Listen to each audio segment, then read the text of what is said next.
Assalamualaikum warahmatullahi wabarakatuh. Sebelumnya, perkenalkan, nama saya Riza Maulana Ramadan. Di sini kakak sebagai pembina pramuka di SMP Hasyim Asy'ari.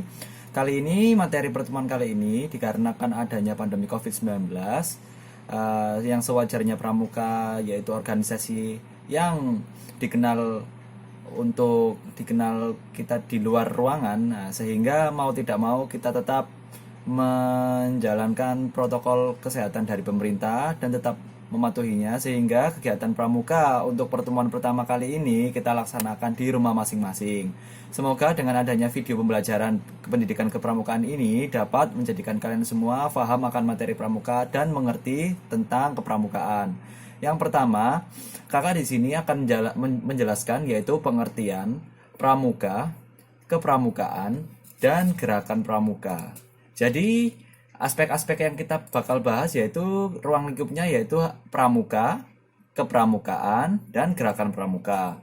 Mungkin kalian hanya tahu organisasi pramuka saja. Jadi kalian cuma tahunya pramuka, pramuka. Sebenarnya tiga pengertian di atas ini sangat berbeda. Jadi untuk mendasar sekali, kakak bakal ngejelasin tiga aspek ini. Yang pertama yaitu kakak mau menjelaskan pengertian pramuka. Jadi, pramuka itu merupakan sebutan bagi anggota gerakan pramuka. Nah, anggota gerakan pramuka ini merupakan semua siswa yang ada di SMP itu merupakan anggota gerakan pramuka. Jadi kalian itu juga disebut sebagai pramuka. Nah, anggota pramuka itu terdiri dari lima eh, lima tingkatan, yaitu yang pertama yaitu ada pramuka siaga. Nah, pramuka siaga itu apa sih, Kak? Jadi pramuka siaga itu merupakan pramuka yang masih berusia antara 7 sampai 10 tahun. Nah, biasanya kalian di sini tuh masih berusia 7 sampai 10 tahun ini masih ada di kelas 1 sampai kelas 3 SD. Nah, makanya kalian tuh kan pasti kelas 1 sampai 3 pakai ringnya yang warna hijau atau pokoknya yang identik dengan warna hijau. Nah, itu menandakan kalau kalian itu golongan siaga. Dan golongan siaga itu identik dengan yang namanya warna hijau. Lanjut, yang kedua yaitu pramuka penggalang yang berusia 11 sampai 15 tahun. Nah, pramuka penggalang di sini itu golongan kalian. Karena di masa SMP ini mungkin umur kalian rentang umur 13 sampai 15 tahun kan ya. Nah, karena itu kalian tuh disebut tingkatan pramuka penggalang. Nah, pramuka penggalang ini identik dengan warna warna merah. Nah, di sini umur 11 sampai 15 tahun ini mungkin kalian dari umur 4 sampai kelas 3 SMP itu merupakan masa golongan penggalang, yaitu antara umur 11 sampai 15 tahun. Selanjutnya yaitu pramuka penegak. Nah, pramuka penegak itu apa sih, Kak? Nah, pramuka penegak itu merupakan pramuka lanjutan setelah pramuka penggalang. Nah, seperti yang kita ketahui, kalau pramuka penggalang itu umurnya 11 sampai 15 tahun. Nah, sedangkan pramuka penegak ini umurnya 16 sampai 20 tahun.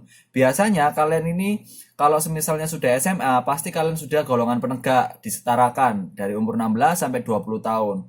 Nah, biasanya kalian di sekolah itu antara umur 16 sampai 18 atau 19. Nah, satu tahunnya kalian akan menempuh masa kepenegakan kalian di perkuliahan. Setelah masa-masa penegak selanjutnya yaitu pramuka pandega. Pramuka pandega itu pramuka lanjutan setelah penegak. Kalian pasti kalau misalnya sudah lulus dari SMA dan masuk ke dunia perkuliahan, kebanyakan karena kuliah itu sekitar 3,5 sampai 4 tahun. Nah, setelah pramuka penegak usai, kalian lanjut ke golongan pramuka pandega. Nah, itulah yang namanya pramuka pandega, usia 21 sampai 25 tahun. Selanjutnya yaitu pramuka dewasa. Nah, pramuka dewasa itu di atas 25 tahun. Di sini kakak mau jelaskan. Makanya kan kalau semisalnya ada pramuka pandega kan 21 sampai 25 tahun. Nah, setelah 25 tahun apa masih nggak disebut pramuka, Kak? Semisal ada orang yang masih aktif dalam kegiatan pramuka. Nah, di sini disebut dengan pramuka dewasa karena usianya udah lebih dari 25 tahun dan bukan masa-masa anggota muda. Sekarang ya, anggota muda itu dari poin 1 sampai 4 ini. Poin 1 sampai 4 ini namanya anggota muda. Sedangkan dari poin 5 ini pramuka dewasa di atas 25 tahun. Jadi golongan siaga, penggalang, penegak, dan pandega itu merupakan golongan anggota muda. Sedangkan di atas 25 tahun itu disebut dengan golongan pramuka dewasa. Lanjut di slide yang kedua yaitu pengertian kepramukaan. Setelah kita tadi telah membahas pengertian pramuka, hanya pramuka aja. Sekarang kita mau membahas tentang kepramukaan. Jadi kepramukaan itu sebagaimana tercantum dalam anggaran rumah tangga gerakan pramuka. Nah, anggaran rumah tangga gerakan pramuka itu apa sih, Kak? Jadi semisal ada di negara ini ada yang namanya undang-undang yang mengatur tentang sistem perekonomian atau sistem politik. Nah, jadi di pramuka ini juga ada yang namanya tatanan atau aturan yang mengatur tentang gerakan pramuka, disebut anggaran rumah tangga pramuka. Biasanya anggaran rumah tangga ini erat kaitannya dengan anggaran dasar. Jadi ada dua, yaitu anggaran dasar dan juga anggaran rumah tangga. Jadi di bab 2 pasal 7 itu bilang kalau misalnya kepramukaan itu adalah proses pendidikan di luar lingkungan sekolah. Nah, jadi kan di luar lingkungan sekolah. Nah, karena ada pandemi COVID-19 ini, sehingga kita tidak bisa bertatap muka secara langsung. Sehingga pendidikan kepramukaan tetap dijalankan, tetapi dengan cara online. Kita harus bisa memanfaatkan teknologi, sebagaimana kita sebagai remaja milenial, kalian tuh harus bisa benar-benar memanfaatkan teknologi yang yang ada di kalian untuk menunjang proses belajar mengajar, sehingga pramuka di masa pandemi COVID ini menggunakan sistem pramuka secara online, tidak tatap muka secara langsung. Walaupun begitu, kita harus tetap dapat bergiat di rumah dengan aktivitas-aktivitas positif. Nah, selain pendidikan di luar lingkungan sekolah dan di luar lingkungan keluarga, jadi kita benar-benar bertemu dengan yang namanya alam.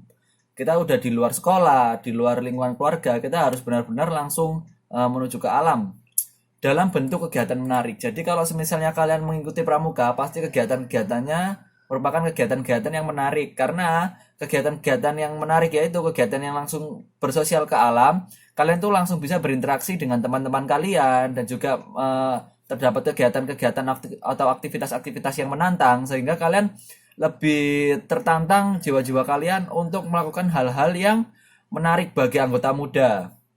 Nah, di sini kan ada tulisannya menyenangkan, sehat, teratur, terarah, praktis yang dilakukan di alam terbuka. Nah, tetapi tetap dilakukan dengan prinsip dasar kepramukaan atau yang disebut PDK.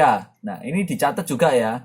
Prinsip dasar tetap mengacu pada prinsip dasar kepramukaan PDK dan metode kepramukaan. Nanti semisal di sesi pertemuan ini selesai, setelah kalian melihat video ini, nanti juga ada yang namanya kuis atau soal. Kalian harus bisa menjawab kuis-kuis itu dari materi yang telah kakak berikan. Jadi kakak harap kalian ini mencatat materi yang kakak berikan sekarang.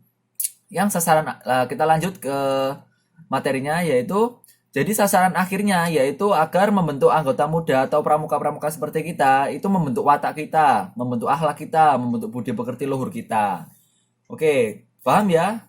Tak rasa jelas untuk pengertian kepramukaan. Oke, tadi kita udah bahas tentang pengertian pramuka, terus pengertian kepramukaan. Sekarang poin yang terakhir yaitu pengertian gerakan pramuka. Nah, gerakan pramuka adalah nama organisasi pendidikan non-formal yang menyelenggarakan pendidikan kepanduan yang dilaksanakan di Indonesia. Jadi, kepanduan itu sebenarnya nggak hanya ada di Indonesia. Jadi, seluruh dunia, seluruh negara itu memiliki organisasi kepanduan sendiri-sendiri. Nah, nama organisasi kepanduan di Indonesia itu namanya pramuka. Memang ada organisasi-organisasi lain, organisasi pandu selain pramuka. Biasanya organisasi itu merupakan organisasi seperti turunan, seperti Hizbul Waton yang ada di Muhammadiyah dan lain-lain. Nah, kata pramuka itu merupakan singkatan dari Praja Muda Karana yang memiliki arti rakyat muda yang suka berkarya. Nah, seperti kita di golongan-golongan muda itu pasti memiliki kreativitas dan bakat-bakat yang akan dituangkan di pramuka, sehingga pramuka ini merupakan wadah untuk kalian semua untuk mengekspresikan kreativitas kalian semuanya. Nah, untuk fun fact aja di bawahnya itu, gerakan pramuka berkedudukan di Ibu Kota Negara Republik Indonesia. Cukup jelas bukan? Tadi sudah saya jelaskan bahwa organisasi kepanduan di Indonesia itu namanya pramuka dan didirikan untuk waktu yang tidak ditentukan dan ditetapkan dengan keputusan Presiden nomor 238 tahun 1961 tanggal 20 Mei 1961. Nah, jadi tanggal 20 Mei 1961 ini diperingati dengan hari Tunas Kelapa atau yang hari berdirinya, hari ditetapkannya organisasi Pramuka ini menjadi organisasi yang resmi sebagai organisasi kepanduan di Indonesia. Nah, itu merupakan sebagai kelanjutan dan pembaruan gerakan kepanduan nasional di Indonesia. Jadi sebelumnya itu memang ada organisasi-organisasi yang seperti Pramuka, dan 20 Mei ini merupakan ditetapkan secara resminya di Indonesia. Mungkin itu materi yang kakak berikan hari ini. Semoga bermanfaat untuk kalian semua. Setelah melihat video ini, kakak harap kalian langsung mengisi absensi di Google Classroom. Setelah itu kalian bisa kerjakan soal-soalnya. Tapi setelah ini soal-soalnya bakal diupload untuk minggu depan. Jadi kakak harap merangkum semua yang kakak berikan hari ini di buku khusus Pramuka. Jadi kalian bisa menyiapkan satu buku khusus untuk pendidikan kepramukaan. Digunakan untuk mencatat materi-materi yang bakal kakak berikan ke kalian semuanya. Semoga materi kali ini bermanfaat. Kakak akhiri, wassalamualaikum warahmatullahi wabarakatuh, dan salam Pramuka.